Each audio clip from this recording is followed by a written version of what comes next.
Avez-vous déjà remarqué comment le même toucher qui vous enflammait autrefois semble maintenant distant, presque étranger? Vous êtes allongé à côté de la personne que vous aimez, mais il y a comme un mur invisible entre vous. Le désir sexuel qui était autrefois si naturel et facile disparaît soudainement, laissant derrière lui le silence, la gêne et des questions. Que m'est-il arrivé? Que nous est-il arrivé? Et la question la plus pressante qui vous oppresse de l'intérieur. Suis-je seulement normal? Ce n'est pas seulement une question de corps, c'est quelque chose de plus profond. Ce sont des parties de vous-même que vous avez perdues en chemin, en essayant d'être ce que vous pensiez devoir être. Imaginez un phare. Il se dresse sur un rocher, illuminant l'obscurité pour les navires qui cherchent leur chemin vers la maison. Mais que se passerait-il si ce phare oubliait que sa lumière n'est pas seulement destinée aux autres, mais aussi à lui-même? Que se passerait-il s'il éclairait si longtemps pour tous les autres que sa propre flamme commençait à s'éteindre? C'est exactement ce qui arrive à beaucoup de gens dans les relations. Vous donnez tellement d'énergie en essayant de répondre aux attentes, de satisfaire votre partenaire, d'être assez bon, que vous oubliez votre propre flamme intérieure. Et quand elle s'éteint, le désir s'éteint aussi, non pas parce que vous avez cessé d'aimer, mais parce que vous avez cessé de vous sentir vivant. Carl Jung, le psychologue suisse qui a consacré sa vie à l'étude de la psyché humaine, parlait de quelque chose d'important. Nous portons tous en nous une ombre. Ce n'est pas quelque chose d'effrayant ou de mauvais, ce sont simplement des parties de nous-mêmes que nous cachons au monde et, plus important encore, à nous-mêmes.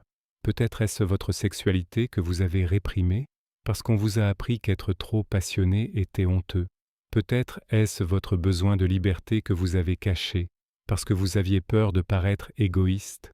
Ou peut-être est-ce simplement votre vrai moi qui s'est perdu quelque part sous les masques que vous portez chaque jour. Et lorsque vous cachez ces parties de vous-même, elles ne disparaissent pas. Elles attendent simplement dans l'obscurité, absorbant votre énergie, votre joie, votre désir de vivre et d'intimité. Pensez à Elena. Elle a 32 ans. Elle est en couple depuis 5 ans avec un homme qu'elle aime sincèrement. Mais ces 2 dernières années, le sexe est devenu pour elle une obligation, quelque chose qu'il faut faire pour préserver la relation. Elle se sent coupable quand elle refuse, mais elle ne ressent pas non plus de désir. Elle a honte d'en parler même avec elle-même. Une nuit, alors qu'elle est à nouveau allongée sans pouvoir dormir, Elena se souvient d'elle-même il y a 10 ans, la fille qui dansait sous la pluie, qui était spontanée, qui se permettait d'être imparfaite. Et soudain, elle comprend. Cette fille n'a pas disparu. Elle s'est simplement cachée sous les couches de comportements corrects, sous la peur d'être trop émotionnelle ou trop. Lorsque le désir sexuel disparaît dans une relation, ce n'est souvent pas à propos du partenaire.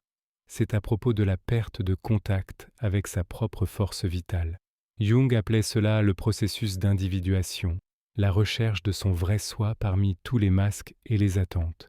C'est un voyage de retour à soi.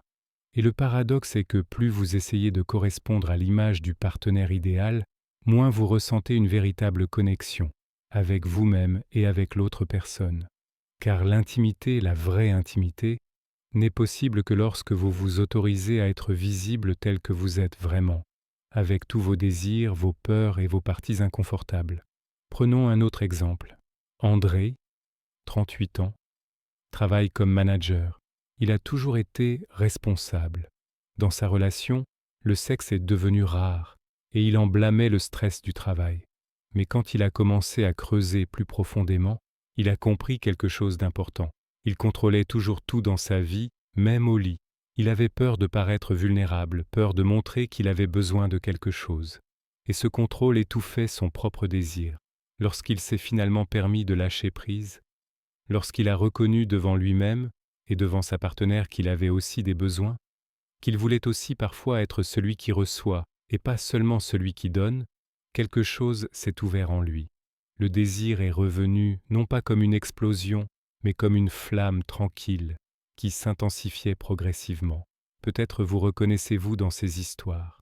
Peut-être ressentez-vous aussi qu'en chemin, vous avez perdu une partie de vous-même. Et ici se pose la question, comment retrouver ce désir sans pression, sans honte, sans sentiment, qu'il y a quelque chose qui ne va pas chez vous. La première étape est de reconnaître que la perte du désir sexuel n'est pas un échec ni un diagnostic, c'est un signal. C'est votre psyché qui vous dit « Arrête-toi, écoute, regarde ce que tu caches de toi-même. Arrêtez-vous un instant et réfléchissez. Quelle partie de vous-même cachez-vous dans votre relation? Peut-être est-ce un désir qui vous semble trop audacieux ou un besoin d'espace que vous avez peur d'exprimer. Partagez vos pensées dans les commentaires. Quelle partie de vous-même vous découvrez le plus difficilement? Et pourquoi est-ce si compliqué? L'ombre dont parlait Jung n'est pas un ennemi, c'est un trésor enfoui dans l'obscurité.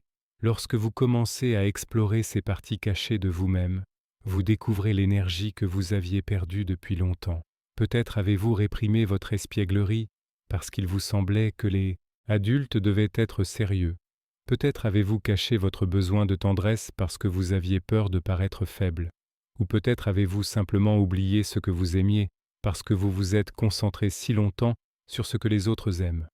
Et lorsque vous commencez à ramener ces parties, l'intimité cesse d'être une obligation. Elle devient un acte d'authenticité, un acte de retour à la vie. Les stoïciens, les anciens philosophes, parlaient du fait que la vraie liberté n'est pas le contrôle du monde extérieur, mais l'harmonie avec sa propre nature. Épictète écrivait « Ne demande pas que les choses arrivent comme tu le veux, mais souhaite qu'elles arrivent comme elles arrivent, et tu prospéreras. » Cela ne signifie pas la passivité. Cela signifie accepter que vous ne pouvez pas vous forcer à ressentir du désir.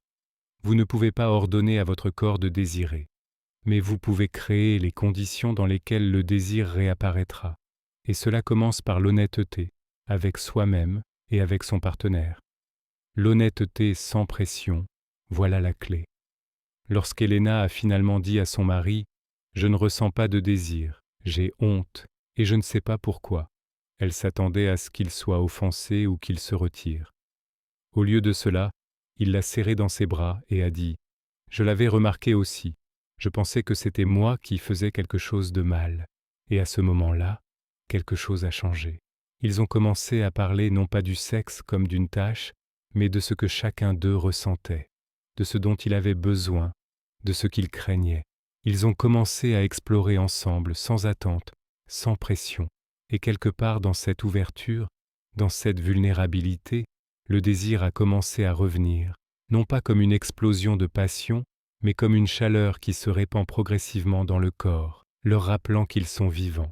Jung disait « Jusqu'à ce que vous rendiez l'inconscient conscient, il dirigera votre vie et vous l'appellerez destin. » Cela signifie que tant que vous ne reconnaissez pas les parties de vous-même que vous cachez, elles vous contrôleront depuis l'ombre. Votre désir ne disparaît pas sans raison, il s'éteint lorsque vous perdez le contact avec votre propre force vitale.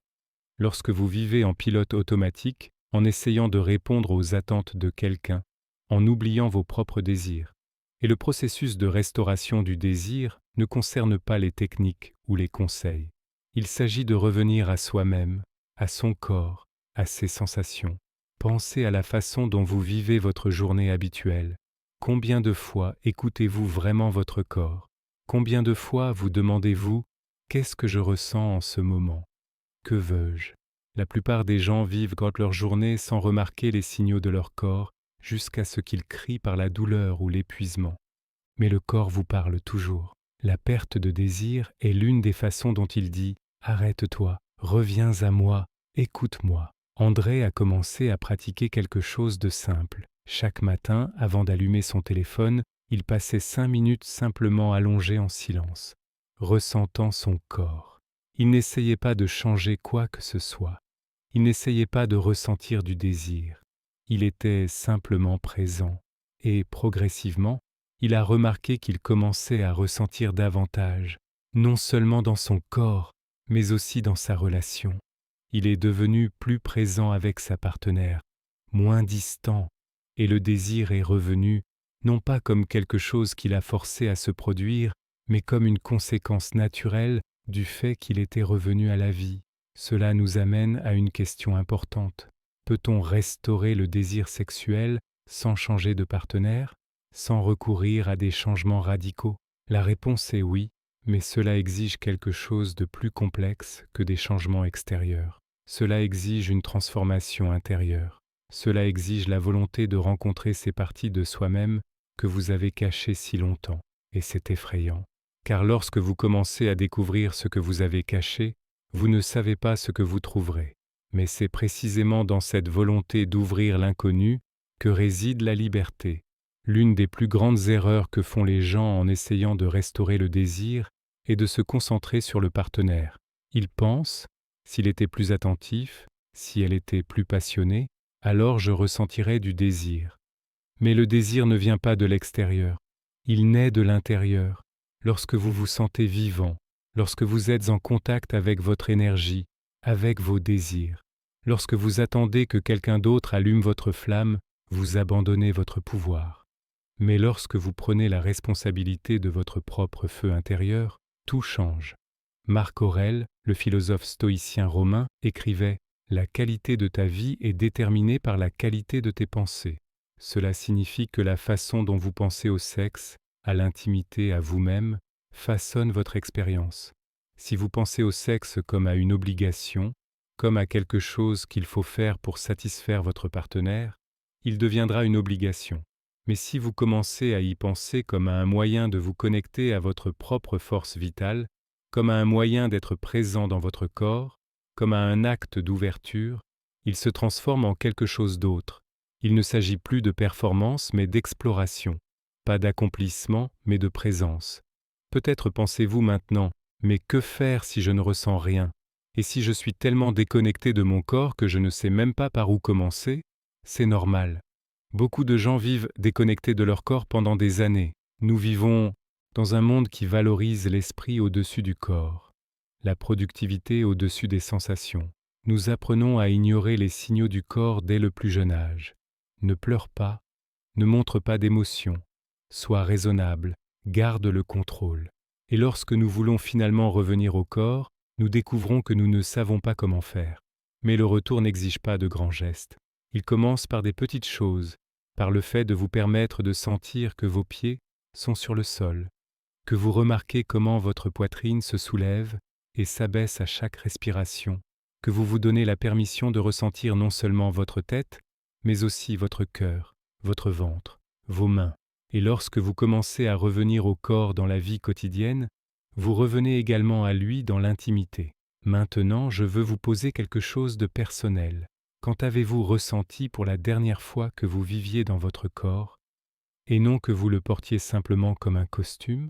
Écrivez dans les commentaires, qu'est-ce qui vous aide à vous sentir vivant, présent, connecté à votre propre énergie? Un autre aspect important de la restauration du désir est le travail sur la honte.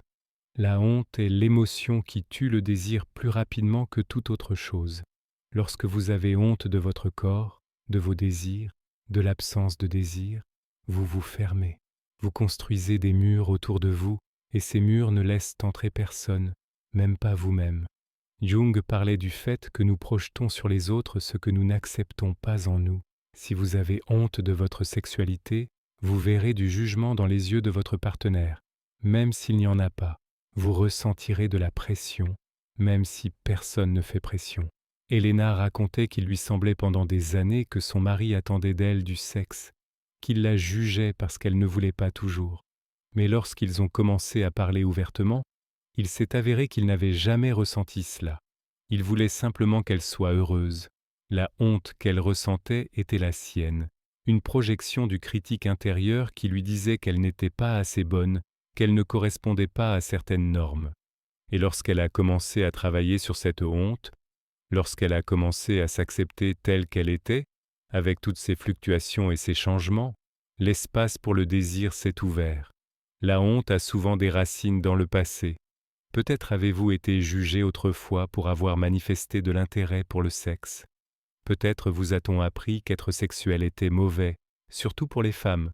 Ou au contraire, on vous a appris qu'un vrai homme est toujours prêt, veut toujours. Et si vous ne ressentez pas un désir constant, il y a quelque chose qui ne va pas chez vous. Ces messages s'enracinent profondément dans la psyché et ils continuent d'agir même lorsque vous n'êtes consciemment pas d'accord avec eux. Le travail sur l'ombre dont parlait Jung consiste à éclairer ces croyances cachées, à les regarder et à demander « Est-ce vraiment le mien ?» Est-ce que je veux continuer à porter cela? Le processus d'individuation dont Jung a tant écrit ne concerne pas seulement la compréhension de soi. Il s'agit d'intégrer toutes les parties de soi, même celles qui semblent contradictoires. Vous pouvez être à la fois fort et vulnérable. Vous pouvez vouloir de la proximité et en même temps avoir besoin d'espace. Vous pouvez être passionné et en même temps fatigué. Toutes ces parties peuvent coexister. Le problème survient lorsque vous essayez d'être une seule version de vous-même, en réprimant tout le reste. Et c'est précisément cette répression qui absorbe votre énergie, votre désir, votre joie. Andrei a compris cela lorsqu'il s'est permis d'être non seulement un homme fort, mais aussi une personne qui a parfois besoin de soutien, qui veut parfois être enlacé plutôt que d'enlacer. Lorsqu'il s'est permis cette vulnérabilité, sa partenaire l'a vue d'une nouvelle façon. Elle a senti qu'elle pouvait être plus proche de lui, parce qu'il lui avait montré son vrai lui. Et dans cette nouvelle proximité, dans cette authenticité, le désir est réapparu, non pas comme quelque chose qu'il fallait accomplir, mais comme un désir naturel de se connecter. Il est important de comprendre que la restauration du désir n'est pas un processus linéaire. Il y aura des jours où vous vous sentirez vivant et présent, et il y aura des jours où vous ressentirez à nouveau de la distance. C'est normal. La vie n'est pas constante, et le désir non plus. Il fluctue avec votre état émotionnel, avec votre niveau de stress, avec votre capacité à être présent. Mais lorsque vous avez les outils pour revenir à vous-même, lorsque vous savez comment rallumer votre flamme intérieure, ces fluctuations deviennent moins effrayantes. Vous commencez à faire confiance au fait que même si le désir est absent maintenant, il peut revenir. La confiance, voilà un autre élément clé. La confiance en soi, en son corps, en ses sensations. Jung disait que l'inconscient est plus sage que l'ego. Cela signifie que votre corps sait des choses que votre esprit n'a pas encore comprises. Lorsque votre corps refuse le sexe, il vous dit peut-être quelque chose d'important. Peut-être dit-il « Je suis fatigué que tu m'ignores » ou « Je ne me sens pas en sécurité dans cette relation » ou simplement « Je suis surchargé et j'ai besoin de repos ». Au lieu de lutter contre ces signaux, au lieu de vous forcer à ressentir ce que vous ne ressentez pas, et si vous écoutiez. Écouter le corps ne signifie pas abandonner. Cela signifie devenir votre propre allié. Cela signifie demander « De quoi ai-je besoin maintenant ?» Et parfois la réponse sera « J'ai besoin de repos. J'ai besoin d'espace. J'ai besoin d'une conversation, pas de sexe. J'ai besoin de sentir que je suis valorisé non seulement pour ce que je donne, et lorsque vous commencez à satisfaire ces besoins, lorsque vous commencez à vous traiter avec soin et respect, le désir trouve son chemin de retour. Non pas parce que vous l'avez forcé, mais parce que vous avez créé les conditions dans lesquelles il peut prospérer. Si vous écoutez ceci et ressentez que quelque chose résonne en vous, que vous vous reconnaissez dans ces histoires, je veux vous inviter à vous abonner à la chaîne.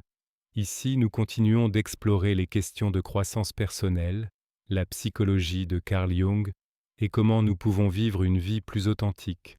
Chaque vidéo est une invitation à vous comprendre plus profondément, à trouver la force intérieure et la liberté. Abonnez-vous pour ne pas manquer les prochaines conversations. Et maintenant, parlons des étapes pratiques que vous pouvez prendre pour commencer ce voyage de retour à vous-même et au désir. La première étape est de créer un espace pour l'honnêteté. Cela signifie une conversation avec votre partenaire sans accusation, sans pression, sans attente d'une solution immédiate. C'est une conversation où vous dites « Je remarque que mon désir a diminué, et cela m'inquiète. Je ne veux pas que tu te sentes coupable, et je ne veux pas me sentir brisé. Je veux explorer cela avec toi. » Cette honnêteté crée les fondations sur lesquelles on peut construire. La deuxième étape est d'explorer votre propre ombre. Cela signifie vous demander « Quelle partie de moi-même est-ce que je cache? Quel désir est-ce que je réprime? Quel besoin est-ce que je n'exprime pas ?» Peut-être mettez-vous toujours les besoins de votre partenaire avant les vôtres, et maintenant votre corps se rebelle. Peut-être avez-vous peur de montrer votre vraie sexualité, parce que vous pensez qu'elle est trop audacieuse ou inhabituelle, ou peut-être avez-vous simplement oublié ce que vous aimez, parce que vous avez fait si longtemps ce que vous pensiez que les autres attendaient de vous. Écrivez ces pensées. Ne les jugez pas, écrivez-les simplement, et commencez l'exploration. La troisième étape est le retour au corps. Cela peut être quelque chose de simple, comme une pratique quotidienne de pleine conscience. 5 minutes où vous êtes simplement assis et remarquez vos sensations. Ou cela peut être du mouvement, danse, yoga, promenade dans la nature. Tout ce qui vous aide à sentir que vous vivez dans votre corps, et non que vous le portez simplement. Lorsque vous revenez au corps dans la vie quotidienne, vous revenez également à lui dans l'intimité. La 4e étape est le travail sur la honte. Cela signifie reconnaître ces voix intérieures qui vous disent que vous n'êtes pas assez bon, qu'il y a quelque chose qui ne va pas chez vous. Et au lieu de lutter contre elles, demandez « D'où venez-vous ? Pourquoi êtes-vous là ? Et est-ce que je veux vraiment continuer à vous écouter ? » La honte perd son pouvoir lorsque vous l'éclairez, lorsque vous en parlez à voix haute. Partagez vos peurs avec votre partenaire, avec un thérapeute, avec un ami proche. Lorsque la honte sort à la lumière, elle ne peut plus vous contrôler depuis l'ombre. La 5e étape est la pratique de la patience et de la compassion envers soi-même. La restauration du désir ne se produit pas du jour au lendemain. C'est un processus qui peut prendre des semaines, des mois, parfois plus. Il y aura des moments de progrès et des moments où il semble que rien ne change. Mais chaque pas que vous faites vers vous-même compte. Chaque conversation, chaque moment d'honnêteté, chaque fois que vous écoutez votre corps au lieu de l'ignorer, tout cela vous rapproche de la restauration de la connexion avec votre force vitale. Maintenant, je veux partager avec vous une histoire de transformation. Elena et son mari ont commencé à pratiquer ce qu'ils appelaient les soirées sans attente. Une fois par semaine, ils éteignaient leur téléphone, allumaient des bougies et étaient simplement ensemble. Parfois ils parlaient, parfois ils s'asseyaient en silence, parfois ils s'enlaçaient simplement. Il n'y avait aucune attente que cela mène au sexe, aucune pression. Et paradoxalement, c'est précisément dans cette absence de pression, dans cet espace pour l'authenticité, que le désir a commencé à revenir. Pas à chaque fois, pas comme quelque chose de garanti, mais comme quelque chose qui peut apparaître quand il y a de l'espace pour lui. Andrei a commencé à pratiquer quelque chose de différent. Chaque matin, avant de commencer sa journée, il se demandait « De quoi ai-je besoin aujourd'hui pour me sentir vivant ?» Parfois la réponse était « J'ai besoin de temps seul », parfois « J'ai besoin d'activité physique » et parfois « J'ai besoin de connexion ». Et il a commencé à exprimer ses besoins à sa partenaire, non pas comme des exigences, mais comme de l'information. Et elle faisait de même. Ils ont commencé à construire une relation où tous les deux étaient visibles, où tous les deux avaient le droit à leurs besoins. Et dans cet espace de visibilité mutuelle, l'intimité s'est approfondie et le désir est revenu. Il est important de comprendre que ce n'est pas une question de perfection. Ce n'est pas une question de ressentir de la passion chaque jour ou d'être toujours en contact avec son corps. C'est une question d'avoir les outils pour revenir lorsque vous sentez que vous vous êtes perdu. C'est une question de savoir que la perte de désir n'est pas une fin, mais une invitation à vous explorer plus profondément. C'est une question de faire confiance au fait que votre corps est sage, que votre psyché connaît le chemin, même lorsque votre esprit est confus. Les stoïciens enseignaient que nous ne pouvons pas contrôler les circonstances extérieures, mais nous pouvons contrôler notre réaction à celles-ci. Il en va de même pour le désir. Vous ne pouvez pas vous forcer à ressentir du désir, mais vous pouvez changer votre attitude face à son absence. Au lieu de voir cela comme un problème à corriger, vous pouvez le voir comme une opportunité d'explorer ce qui se passe en vous. Au lieu de lutter contre vous-même, vous pouvez devenir votre propre allié. Sénèque, un autre philosophe romain, écrivait « N'est pas heureux celui qui a tout, mais celui qui fait le meilleur usage de ce qu'il a. » Cela signifie que même si votre désir est maintenant à 0, même s'il vous semble que vous êtes perdu, vous avez tout ce dont vous avez besoin pour commencer le voyage de retour vers vous-même. Vous avez votre corps qui attend que vous l'écoutiez. Vous avez vos émotions qui essaient de vous dire quelque chose. Vous avez votre capacité à l'honnêteté, à la vulnérabilité, au changement. C'est tout ce dont vous avez besoin. Et la dernière chose que je veux dire avant de terminer cette conversation, la transformation exige toujours du courage. Le courage de regarder ce que vous avez caché. Le courage de reconnaître que vous êtes fatigué, d'être ce que vous pensiez devoir être. Le courage de dire à voix haute « Je ne sais pas comment réparer cela, mais je suis prêt à essayer. Et c'est précisément dans cette volonté, dans cette ouverture à l'inconnu, que la magie se produit, pas comme une explosion, mais comme un lent déploiement, comme l'aube après une longue nuit. Imaginez que vous êtes à nouveau ce phare dont nous avons parlé au début. Maintenant, vous comprenez que votre lumière n'est pas destinée à éclairer constamment pour les autres en vous épuisant.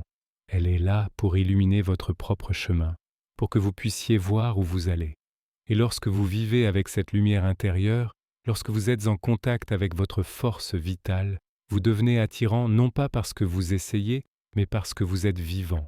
Vous devenez présent non pas parce que vous vous forcez, mais parce que vous êtes revenu à la maison, chez vous. Si ce contenu vous a touché, si vous vous êtes reconnu dans ces mots, je vous invite à faire quelque chose pour vous aujourd'hui. Pas quelque chose de grand, mais quelque chose de petit. Peut-être sera-ce 5 minutes de silence où vous écoutez simplement votre corps. Peut-être sera-ce une conversation honnête avec votre partenaire. Ou peut-être sera-ce simplement une reconnaissance devant vous-même. Je suis fatigué de me cacher et je suis prêt à commencer à revenir. Chaque pas compte. Chaque honnêteté est un acte de courage. Et chaque fois que vous faites ce choix, vous vous rapprochez de la restauration de la connexion avec votre véritable essence. Et une dernière question de réflexion. Si vous pouviez ramener une partie de vous-même que vous avez perdue dans la relation, quelle serait-elle? Qu'est-ce qui changerait dans votre vie si cette partie était à nouveau avec vous? Partagez vos pensées dans les commentaires. Votre histoire pourrait inspirer quelqu'un d'autre à commencer son propre voyage. Votre désir n'est pas perdu pour toujours. Il attend simplement que vous créiez un espace pour lui. Il attend que vous reveniez à vous-même, à votre corps, à votre vérité. Et lorsque vous faites ce choix, lorsque vous commencez ce voyage, vous ne découvrez pas seulement le désir, vous découvrez la liberté d'être qui vous êtes vraiment, sans masque, sans honte, sans pression, simplement vivant, présent, authentique. Et c'est peut-être le plus grand cadeau que vous puissiez vous offrir et offrir à votre relation.